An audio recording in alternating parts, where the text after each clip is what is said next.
తాజా సమాచారం చూస్తున్నాం. జలసౌధలో కృష్ణా యాజమాన్య బోర్డు సమావేశం ప్రారంభమైంది. సమావేశానికి బోర్డు చైర్మన్ పండిట్, రెండు రాష్ట్రాల ఇంజనీరింగ్ చీఫ్లు హాజరయ్యారు. దీనిపై మరిన్ని వివరాలు మా ప్రతినిధి కూర్మరాజు అందిస్తారు. కూర్మరాజు, చెప్పండి, కృష్ణా యాజమాన్య బోర్డు సమావేశంలో ఏ అంశాల ప్రస్తావనకు వచ్చే అవకాశం ఉంది?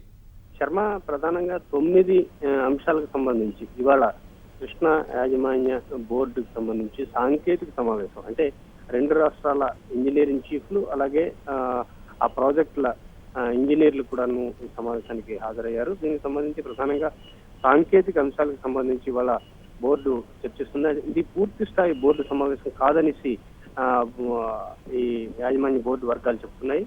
పూర్తి స్థాయి బోర్డు అంటే ఈ రెండు రాష్ట్రాల నీటిపారుదల శాఖ ముఖ్య కార్యదర్శులు కూడా హాజరు కావాలి. హాజరైతే దాన్ని పూర్తి స్థాయి బోర్డు కింద, అలాగే నీటిపారుదల సలహాదారులు కూడా ఉంటే వాళ్ళను కూడాను ఆయా ప్రభుత్వాలు నామినేట్ చేయొచ్చు. అది పూర్తి స్థాయి బోర్డు సమావేశం. ప్రస్తుతం మాత్రం ఇవాళ సమావేశం ప్రధానంగా సాంకేతిక సమావేశంగా మనం చెప్పాల్సి ఉంటుంది. దీనికి సంబంధించి శ్రీశైలంలో నెలకొన్న జల విద్యుతోత్పత్తి వివాదం పైన ప్రధానంగా ఈ ఎజెండా అంశంగా, మొదటి ఎజెండా అంశంగా ఉంది.